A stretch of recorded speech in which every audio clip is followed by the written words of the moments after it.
Tom Savage of Three Red Kings. Tom, lots to talk about in tonight's podcast, but we'll start with matters on the Pro 14 domestic front. Munster making it 7 wins from 7 with an absolute trouncing of Zebre last night at Thomond Park.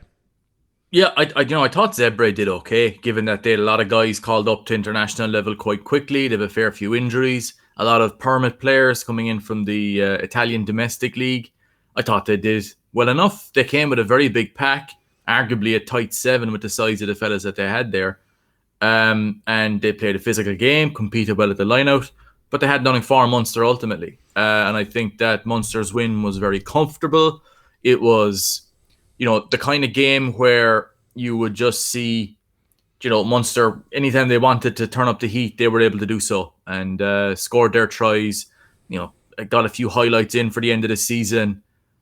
Overall finished very strongly, I thought, with some really good performances from younger players. I suppose, Tom, what has been the most pleasing aspect of what we've seen from Munster this season in your eyes? I mean, look, they have been really easy on the eye. They've been racking up tries, racking up wins. It's, you'd almost be kind of lulled into thinking, back into this Munster team are heading in the right direction.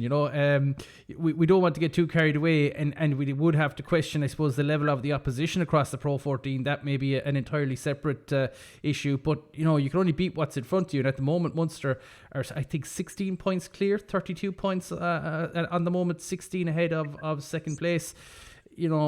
This is the kind of situation that Munster have been trying to engineer for so many years. We finally seem to be in the driving seat with it,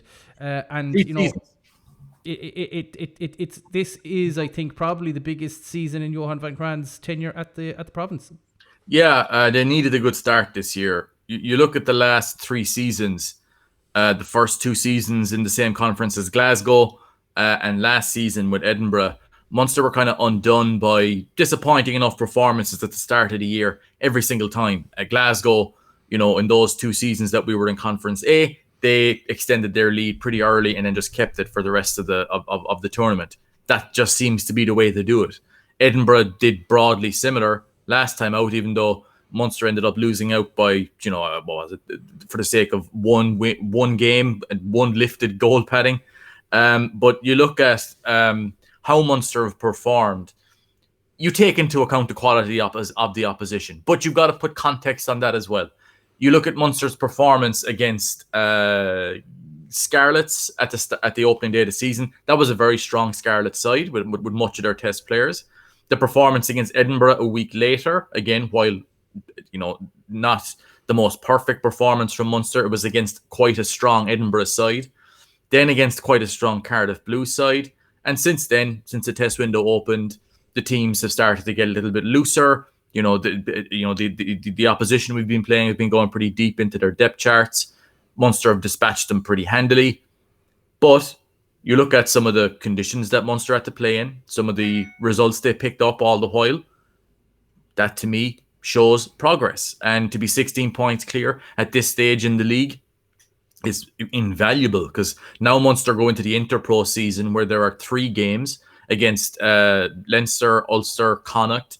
If Munster can come away with at least 1 or 2 wins out of that series, then they will be absolutely flying it coming into the last block of the season, because at that point it'll be during the Six Nations. We're not sure what the Pro 14 looks like after the end of January, but if Munster can just pick up, like they aren't under pressure to get win after win after win after win. They've given themselves that bit of wiggle room that we've seen when you earn it early in the season tends to end with you finishing top of the conference, which is what Munster want. They want to get that home semi-final, which, ideally by the time it's played, we'll have a full house at Thomond Park once again, hopefully. And you have, or Musgrave Park, and you look at the just the way that they've been playing.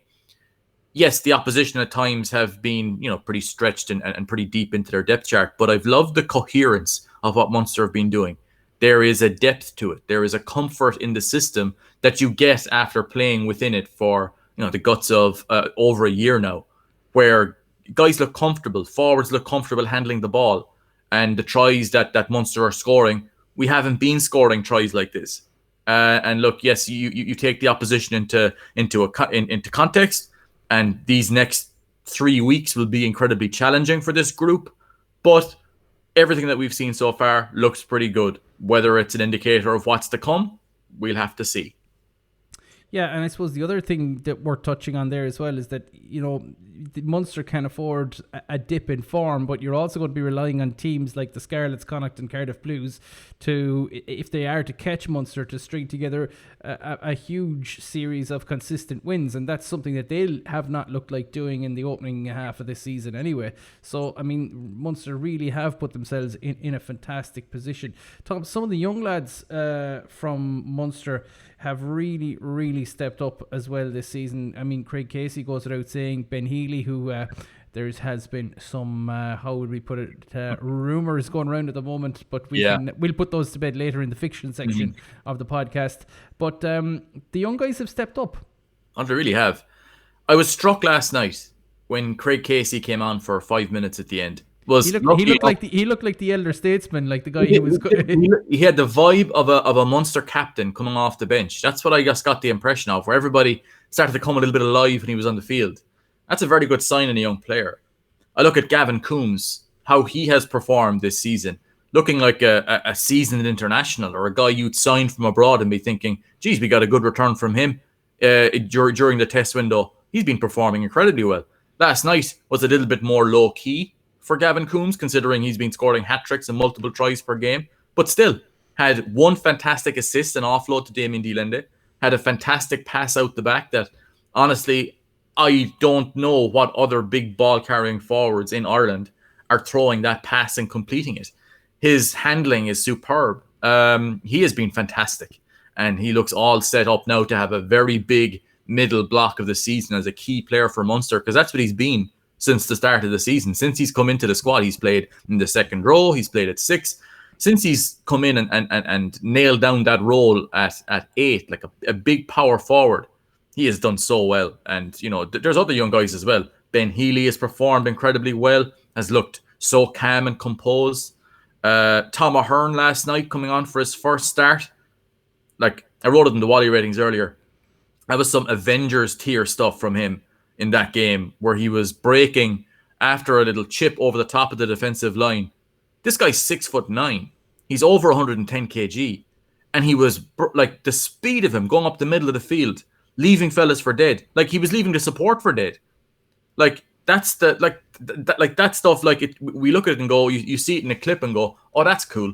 Like, that is not normal. Like, that is something that we used to before look at and go, geez, look, wouldn't we love to have freak athletes like that in Irish rugby? Tom Hearn is something else. Like, at his height, at how long he is, his wingspan is something else as well.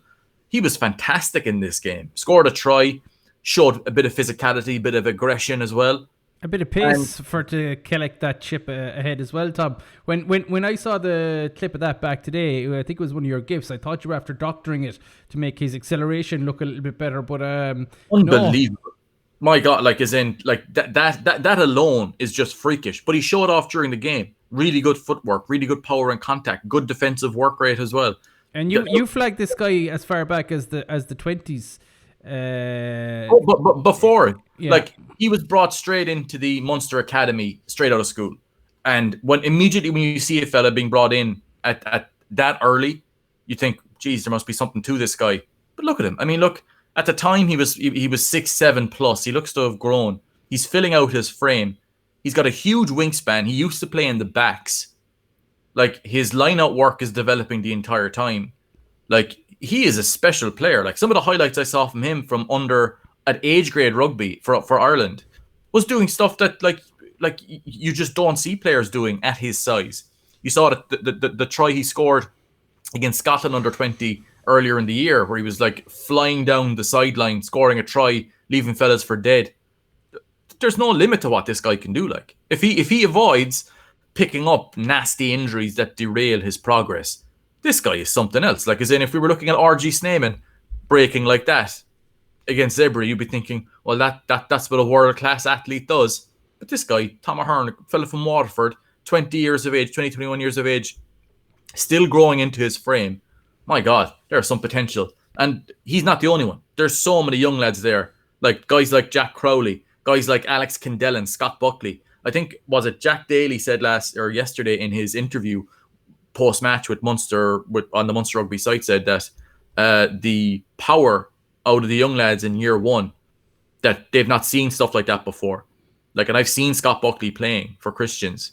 I've seen Alex Kendellen, and they looked freaky in school. And Jack Crowley, obviously, like you saw what he was doing for the Irish in their 20s. Like, there are so many talented players coming through from Munster. Like Josh Wycherley last night, I thought scrummaged very strongly, carried the ball very, very well, looked really, really good. There's a lot of young players at the moment at exactly the right time, putting their hands up for way expanded roles. Like I said, I could see Craig Casey captaining Munster inside the next 2 seasons easily. He seems to have that aura about him already. If you were to look at a guy and go, out of the fellas who are going to be captaining Munster in the next 2 seasons on the field yesterday, who would you pick out as being an obvious choice? Craig Casey. And he's 22 years of age. He's only got what? He's still under 20 caps. What a player. Like, he was lucky enough to come away after a cowardly shot by Venditti last night that got a yellow card. Could have had a red. Like, honestly, I think you'd prefer to get a punch in the face rather than to have some guy drop a shoulder on your standing leg and look to try and injure you, put you out for a number of months. Yeah, there is no argument with that kind of a shot, Tom. Because absolutely not. You saw Billy Holland and the other lads getting stuck into this guy, saying it was a coward shot. Absolutely, look, despicable. Young lad. Look, Venditti lost his head. Obviously, I think he got rattled by Tom Hearn earlier in the game. Was looking to try and put himself about. But that's not how you do it. That's a dog shot. You don't want to see fellas doing stuff like that. I prefer a fella throwing a slap, to be honest, than to go out and try and injure a fella, putting him out. You'd see, bin-tier clubs like Glasgow doing that against Conor Murray a few years back, and thinking they were fantastic for it. But we don't want to see that in the game. Like I said, I prefer to get punched in the face every single time rather than have some fella dive down and try and take out my knee or my ankle. Yeah, it was a very, very cheap shot. I suppose, look, Tom, 7 from 7 from Munster, can't argue with it. The only real downer from last night was the injury to Matt Gallagher. And I suppose, look, when you look back at the signings that Munster had, Gallagher, Sneeman and Dialende, to have 4 of them out, to have 2 of the 3 out within the first 4 months. Obviously, we from what we're hearing, that Sneeman is recovering well, and there is a possibility of him coming back this season. But you really want to, when you have 3 signings coming in like that, you want to see the most out of them. And it's terrible luck that we're sitting here talking about a guy who's going to be out for a bit as well now. Oh yeah, I thought Matt Gallagher has done very well at the start of the season for Munster. He looked very good, very athletic. You could tell last night in the replay, dislocated shoulder straight away, just the way it planted down, just because he was kind of caught in a little bit of a seatbelt tackle. When the elbow plants down like that, I've done it myself. Straight away, bang, gone. Who knows? It's collarbone or shoulder is kind of that could be 2 or 3 months easily. He's been very good. I think he was very close to being a guy that you'd start against Quins. But you know what? The next guy will have to come in. And Munster, I think, if they're looking at any area where they have a lot of talented players at the moment, it'd be in the back 3, and they're going to have to come in. Shane Daly is going to come back in now, and have a go. I like the way that that the young fellas have come in so seamlessly. They'll be needed to do again. Pity for Matt Gallagher, because I've really, really liked him. I like what I heard from last week as well, in the presser. But yeah, disappointing. Hopefully he recovers soon. Yeah, and look, I suppose we'll park the Munster stuff there for now and move on to the Aviva Stadium on Sunday afternoon. Now, I was actually in Croke Park for the hurling, but I had the old trusty Sky Go app open, and I was keeping an eye on the rugby. Tom, it was terrible. I suppose, but for the fact that you have to watch it for work, you certainly wouldn't have been watching it for the entertainment. Dreadful for most of the game. First half was all right. There were some decent moments there. Second half was dreadful stuff. I watched the game back 3 times at the end by the time I was finished. And the there is a few concerning notes there. You look at Johnny Sexton today saying that the media don't really don't see the progress, but they see the progress. I was just looking through some of the markers that you look at to see how teams are performing relative to their peers. This upcoming game against Scotland is a huge game now, by the way. I just look at our Ireland's efficiency on the ball, very poor. And that's something that I think Sexton brought up today, that their use of their chances hasn't been what it needs to be. But that in itself is more of a problem than just, we just didn't use our chances. Like, a lot of the chances that were there were kind of almost taken out before they had a chance to progress. You look at some of the stuff, like Billy Burns, I thought did well. I thought he played well in that first half, looked mobile. When Ireland's system that we'll be using, a 3-2-2 or 3-2-1, whatever you want to, 3-2-X as I call it, that's a system that it showed twice in that first half how well it would work. And I think Ireland were unlucky not to have to have one of those tries struck off, because I think Jacob Stockdale's, that pass was flat. But that was a system working exactly as it's supposed to work.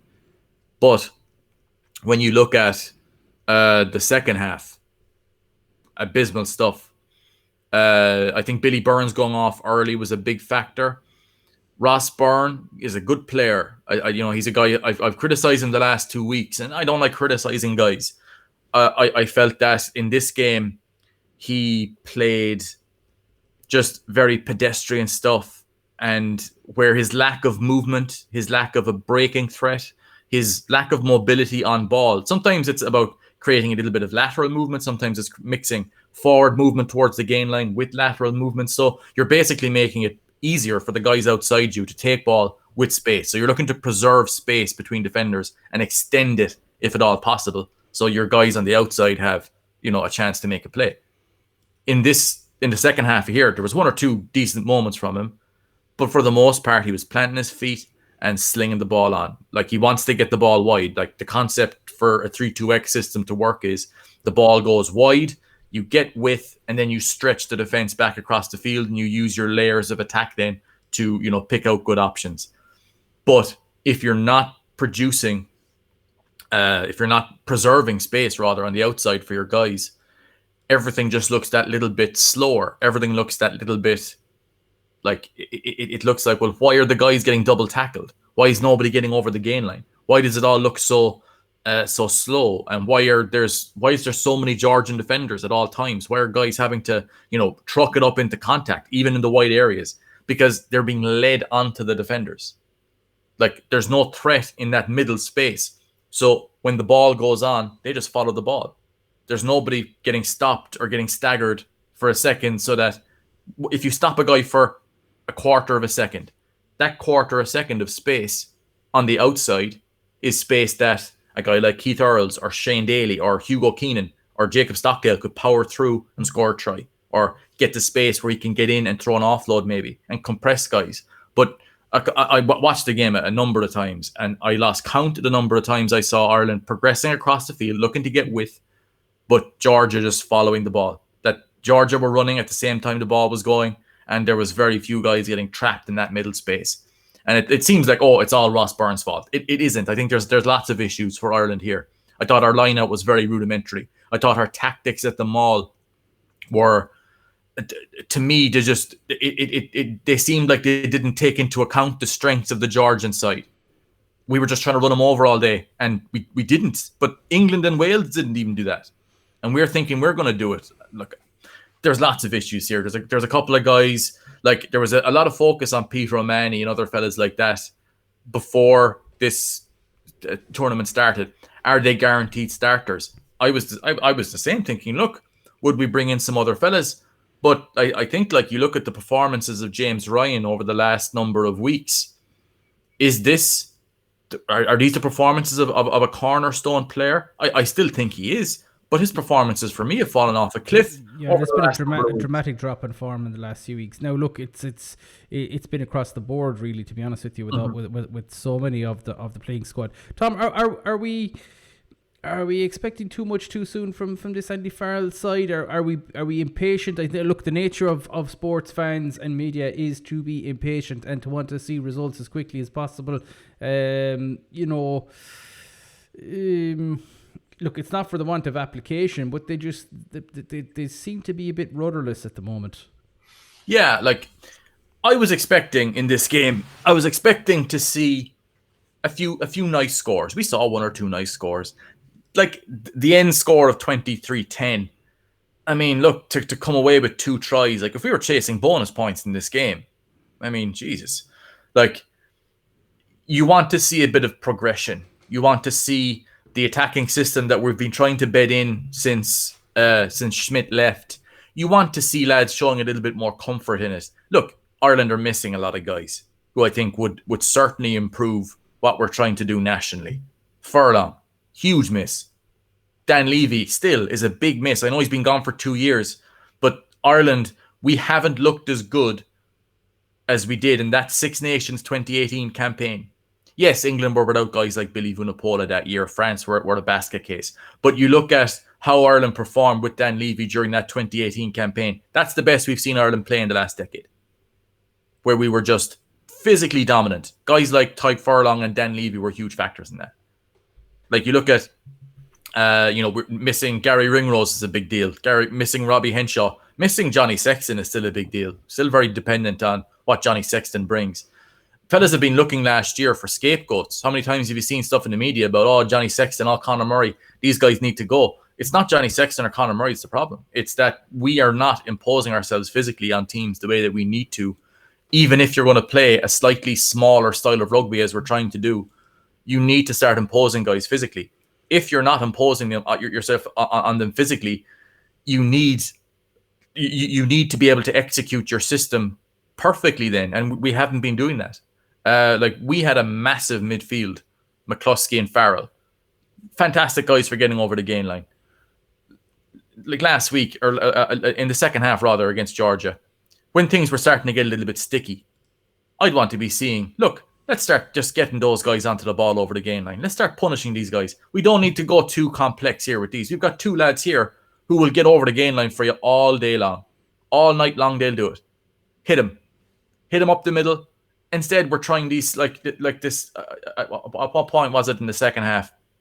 We tried to do this little chip chase over the top of the line for Will Connors, the open side, to chase through up the middle. And it's like we were chasing points at that stage. We were only 13 points ahead. An intercept, or we were only 10 points ahead, I think, at one stage. Like an intercept try from Georgia, and all of a sudden, that's a game we could have lost. So you look at that and you go, like, maybe some guys are forcing it. They're feeling a bit of pressure because, I think they know Ireland aren't playing all that well, and that if there was crowds there for that game on Saturday, you can imagine some of the groans there would have been at times. But like it's not terminal by any means. Like it's not like this is a decline that's going to go on and on and on.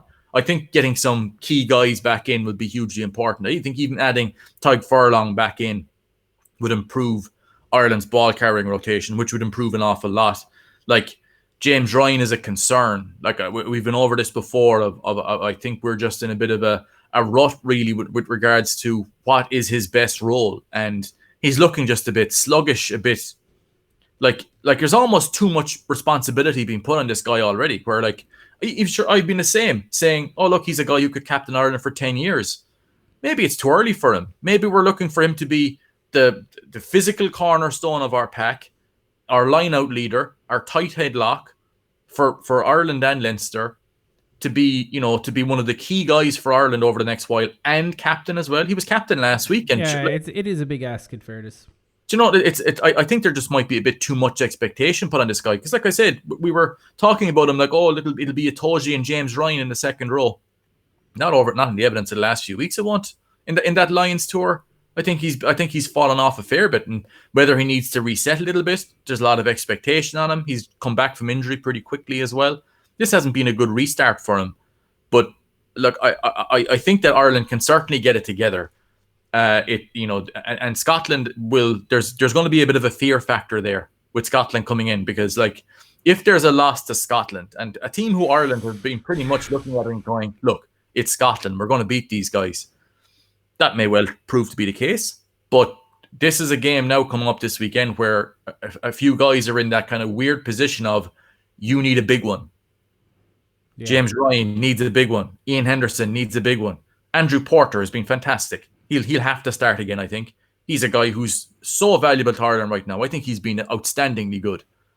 But there's guys, they need to perform.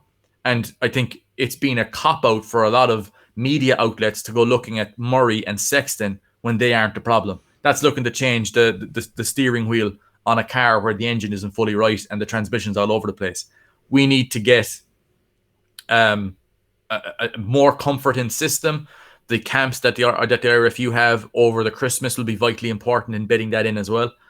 But it's at the point now where people have been relatively patient. There's you'd see the odd head ball calling for Andy Farrell to be sacked, Mike Catt to be let go, all this other stuff. I think that's not for me. I don't think that's anywhere near reality. But they need a win this weekend, and then they need a good Six Nations. And if they don't, that then will only build pressure. A good Six Nations, Tom, is beating Wales, Scotland, Italy, and having a right competitive crack off of France and England. Is that correct? Home. Yeah, it is. But even then, the pressure on those games, because they'll be at home, is a big factor as well. Ireland will need, Ireland have lost a lot of games to England recently, and they've not really even been close. Sometimes on the scoreboard, we also have to remember too as well, Tom, that there's a lot of rugby to happen between now and Six Nations.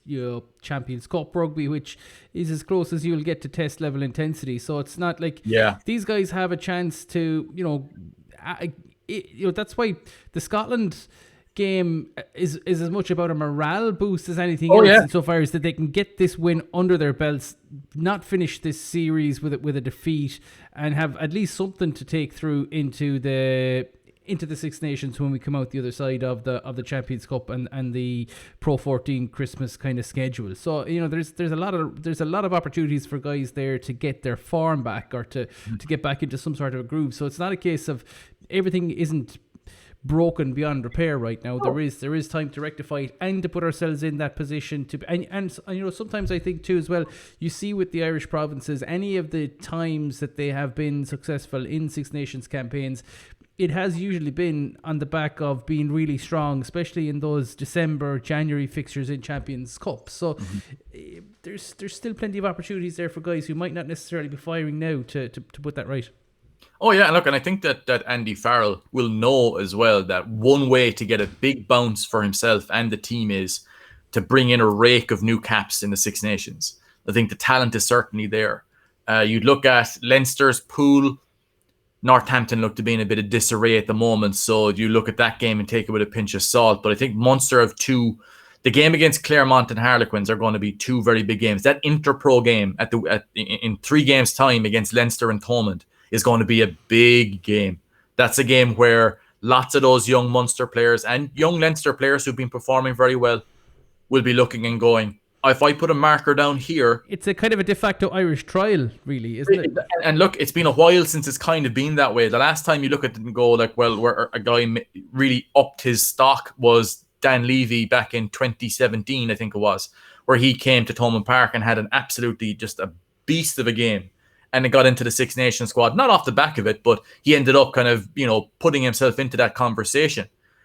This is an opportunity now over the next 3 games for Craig Casey, for Ben Healy, for Gavin Coombs, for a lot of these guys, Munster guys, and never mind the likes of Harry Byrne or, some of the O'Brien collective at Leinster, or, fellas like Scott Penny, Ryan Baird, to come in and show what they're all about.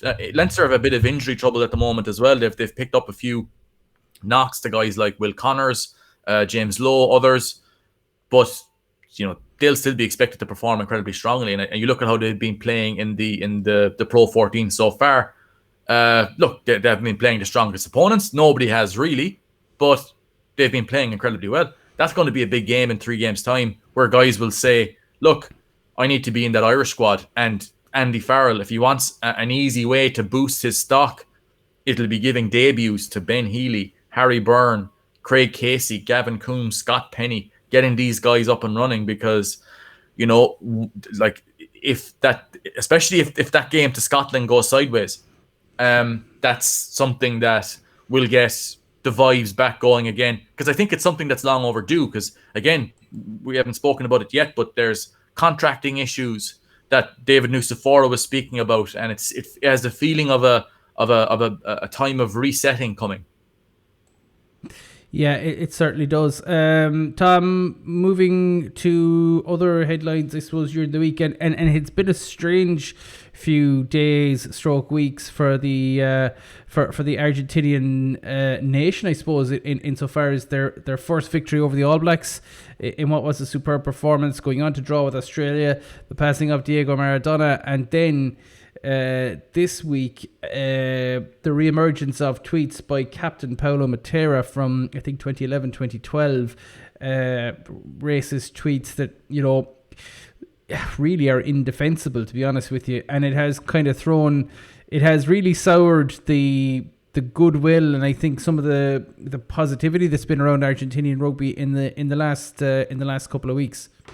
Evaporated completely.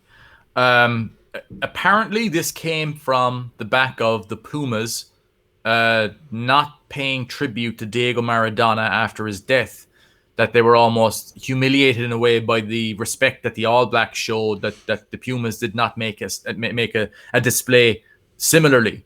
Diego Maradona is just a cultural icon in Argentina. For him to pass away, it's a huge deal. For that to go unnoticed or go on without remark from the Argentinian rugby side, it annoyed people. And it seemed that off the back of that, people went looking through old tweets from a couple of these Argentinian players. And while they were a number of years ago, when he was 18, 19, the stuff there is despicable, absolutely indefensible. I've had a few people in my mentions today saying, hey, look, he was a young man or whatever else. I was just reading in the news there the other day about this young fella in Kerry who was abusing Ian Wright. Like, racist language and like the sentiment across all of those tweets, not just from Matera, but the other dudes as well. That's horrible stuff, like indefensible. And like, I'm not on for this. Oh, he needs to make a big tearful apology on his social media and he needs to do this and that. Look, it's up to him if he wants to be perceived as a racist or not. And people will look at this and go and thinking, geez, he might not be a racist, but he certainly was saying incredibly racist things back in 2012 as a young man away in South Africa representing his country. Some of the stuff he wrote there was, again, just despicable. So it's not about apologizing to the world. Do you want to be perceived that way? By what about the next time he's playing the Springboks? What about the next time he's got to go back to Stade Francais and play with guys like Macalou in the back row, knowing that he said that kind of stuff, that kind of racist garbage? Whatever about apologies, he doesn't have to apologize to me or you, but he's got to make sure that guys who he's going to be playing in the future and teammates of his in Stade Francais just kind of make it clear that they're not playing with some degenerate racist, because this is the stuff like where, look, it's unforgivable. And yes, it was brought up in the past in response to them not honoring Diego Maradona enough. But that doesn't take into account that they were still said, nobody's perfect. Everybody's made mistakes in their past. But there's levels to this stuff as well. And racist remarks and stuff, they have no place in sport. They have no place in the modern world. So for me, I don't want to see any tearful apologies or any of this stuff. That to me is nonsense. If he's suspended, he's suspended. But he's got to make clear, and these other fellas have to make clear to their clubs, to people who support Argentinian rugby, that this is not who they are. Maybe it was who they were. Maybe they're trying to be edgy or whatever else, but it doesn't matter what they were trying to do. It's despicable. It's not something that we want to see in sport or in life. It's up to them now to show that that's not who they are, because, again, it is just 100% not acceptable. One other thing that is 100% not acceptable that we saw from that weekend's game was the hit from Tyrell Lomax on the Argentinian player in the ruck late on in that game with the scoreline, I think, at 31-0. How in all sanity can a TMO look back at that shot and say not a red card? Yeah, that, like, you look at the All Blacks as a whole, as a cultural concept, right? There's the haka, cool. You know, I like it. Some people don't. I think it's cool. You look at what they've done for the game, all the great skill that we've seen from them down over the years, the great teams, the great players, the highlights that we've seen. But this is also the All Blacks, where when they lose a game to an opposition that they feel that they should not be losing to, they ramp up the physicality and they ramp it up beyond the line. And they rely on the fact that generally they don't get punished for it. They did it in Ireland, in Dublin, I think, back. Was it Simon Zebo? Simon Zebo, Robbie Henshaw. Yeah. Absolutely brained as well during and I think the likes of Sexton and O'Brien had treatment meted out to them as well. Yeah. This is what the All Blacks do. And it's like everything else, you know, the whole sweeping the sheds guff and this weirdly inefficient way of transferring their suitcases, which they've blasted all over their social media. Pure performative guff, like. But this, like, putting late shots on fellas, trying to hurt them, trying to put a marker down on them physically, this is the All Blacks as well. It's just that we tend not to look at that because they win, they play lovely rugby, the haka, respect, but this is the All Blacks as well. Pay respect to you in the haka and then try and bust you up on the field. Decapitate you. And sometimes above and beyond what is legal or right in the game as well. And yeah, but okay, you know, it's all very well and good to blame the All Blacks, and they're certainly responsible for their actions. But Tom, why do we have TMOs at all? I mean, how, you know, it really.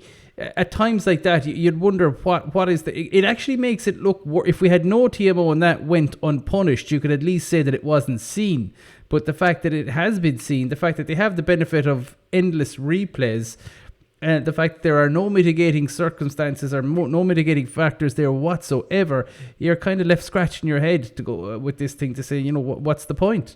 Yeah, media pressure plays a part on TMOs and referees as well, especially in the Southern Hemisphere, where the idea now that giving a red card produces an entire week worth of But should the laws of the game not put more pressure on than I mean, the laws are set by World Rugby. They're not set by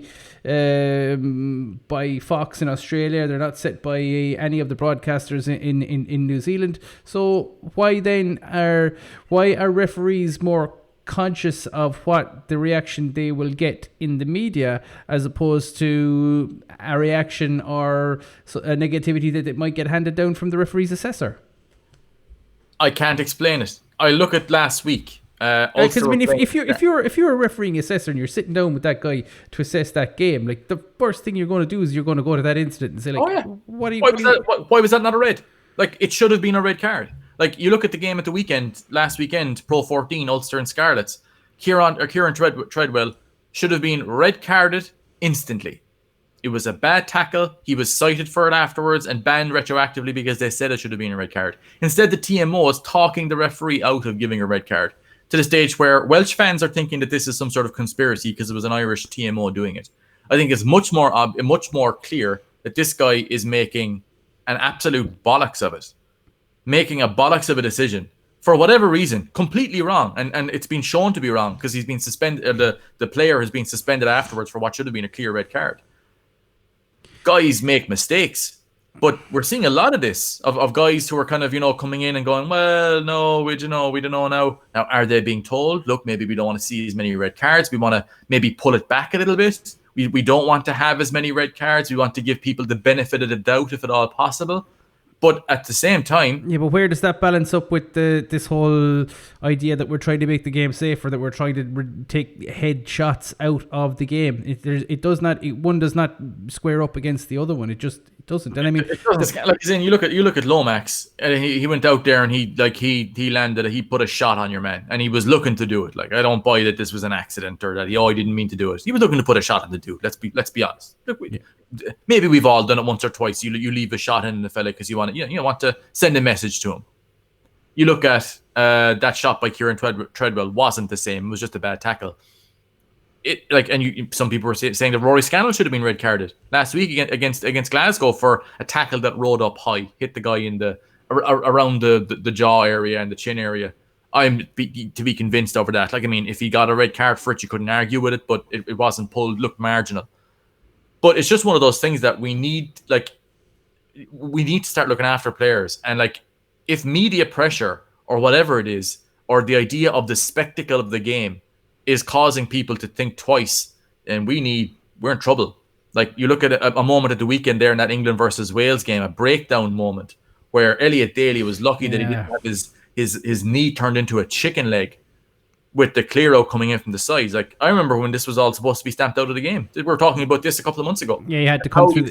Coming through the gate, coming square on, reducing the velocity at which guys could enter a ruck. The guy was flying off his feet. Clear foul play. You could make an argument that that's a red card on its own, given the recklessness of it. Yeah.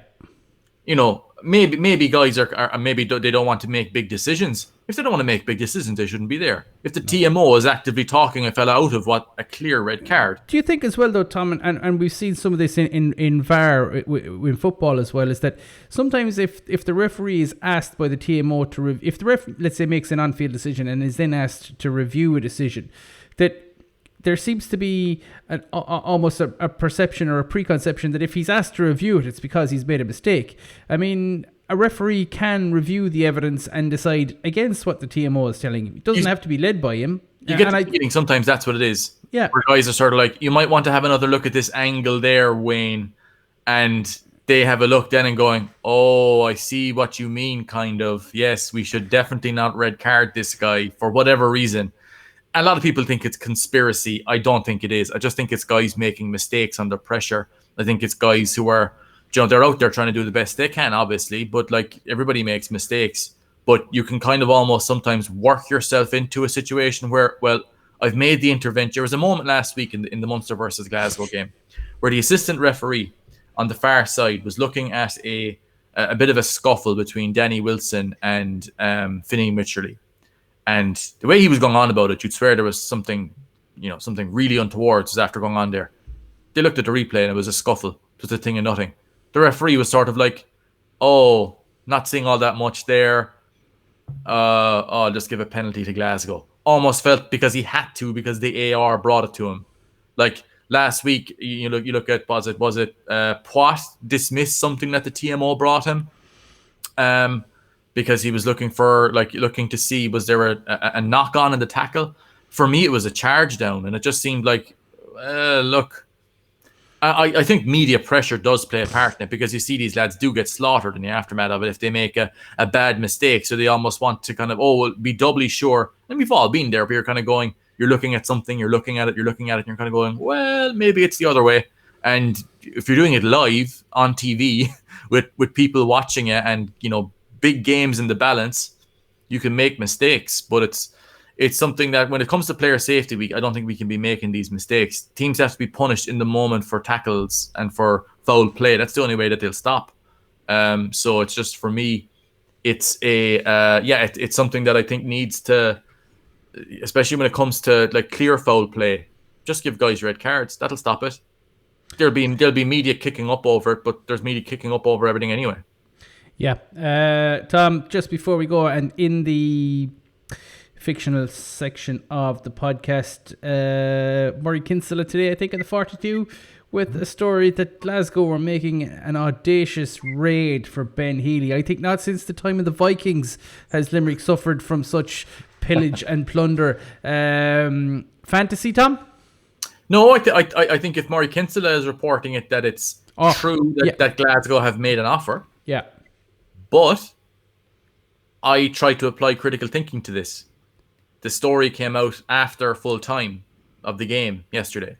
I don't think that the story was arrived before, in the couple of minutes after the game. I think it was something that an agent is using to put a little bit of fear there. Imagine if we lost this guy. Imagine if we lost this guy to Glasgow. Imagine if he went to Scotland and ended up being a top tier test player there. But, I mean, it's possible. He could certainly decide to do that. Scotland, if it's true, they are offering him a cap. I would say, okay, look, that's a possibility. But I would kind of I'd be also thinking, do I want to stay at Munster to be coached by Stephen Larkham, or go to Glasgow to be coached by a newbie coaching setup on a team that's on the slip, to be, nominally a backup for Adam Hastings and look to try to break into a Scottish side? Look, I'm sure if Ben Healy decided to join there today and decided he was going to go there and he moved over in the summer, Scotland would more than likely try and cap him to get a capture cap on him. But then you've got to look at, well, do you want to play with your friends who you've won Irish Grand Slams with and who looks like you're going to do very special stuff at Munster, where, I mean, he's very close to being the starting 10 at Munster as is? Or do you want to go to a side in Glasgow that looked like their best days are behind them for the time being, to move away from the coaching of Stephen Larkham, to go to a new country to play for a mid-table Pro 14 team, in the idea that you're going to play for what essentially still is a mid-table international team? I mean, it's certainly possible, but for me, I think that Ben Healy is much better than this. I'm sure the contract details will get... And look, and I think David Nucifora talking about we're waiting on the contracts, that's going to be frustrating. I know what the IRFU are talking about. They've got to see what their funding is like and, make sure they can offer fellas things over the next 2 or 3 years or whatever. But if agents are being told we're not doing any contracting talk until December, when most of the work is usually already done by now, they're going to be going, we need to start getting some fucking stuff together here, because you'll be going, what are we doing? Like, they will have offers, and I'm sure Ben Healy has had offers in from Glasgow, maybe from other teams. I'm sure lots of players have. The way David Nucifora is talking about, he's thinking that maybe we're going to lose some big players. I think it's certainly a possibility. But in this instance, I think it's certainly plausible that Ben Healy could do that, but I'm not sure he'd be very well advised to do so. But I can see why the story was released. It certainly puts a bit of pressure on Munster and the IRFU, because I think you can accept that there's going to be guys who are mid-tier guys who there'll be stories come out and go, well, this guy's got an offer from London Irish or from Gloucester or from whatever, or from La Rochelle or from all this stuff. You could believe that. But the idea that, well, we'll contract the young guys, they'll be the fellas who are going to be the next wave of players. If we start losing those players, that then is a problem, especially when David Nucifora says we want to focus on the young players. Explicitly, he said this. So, look, I think, that this is more to do with contracts than reality. I'm sure the offer is real, but for me, I would not be looking at this as being something that is too realistic. I mean, like I said, it certainly could happen, but I'm not sure if that's the best thing for Ben Healy. But we'll see how everything plays out. There's going to be a lot of contract nonsense this year, I would say, where fellas are going to be pulling out all manners of links to this place, that place, in the hope of getting the deal they want. There's going to be a fair few people come away unhappy. Sometimes it's going to be the IRFU and the provinces. Sometimes it's going to be the player. We'll have to wait and see. Speaking of deals that people will definitely come away happy from, and that's your Patreon page, Tom. What are you going to be doing between now and the weekend? That was slick. That was very slick. You can tell this guy's a pro. This week I'm going to be looking at Ireland's set piece and attacking work in more detail. I've already looked at it on the Y ratings during the weekend, but I'll be looking at it in more detail. I'll be catching up with some of Munster's work and getting a kind of a look at Claremont and Harlequins as we're heading into that, into those big Champions Cup games. That's coming up on patreon.com/3redkings for as little as €2 a month.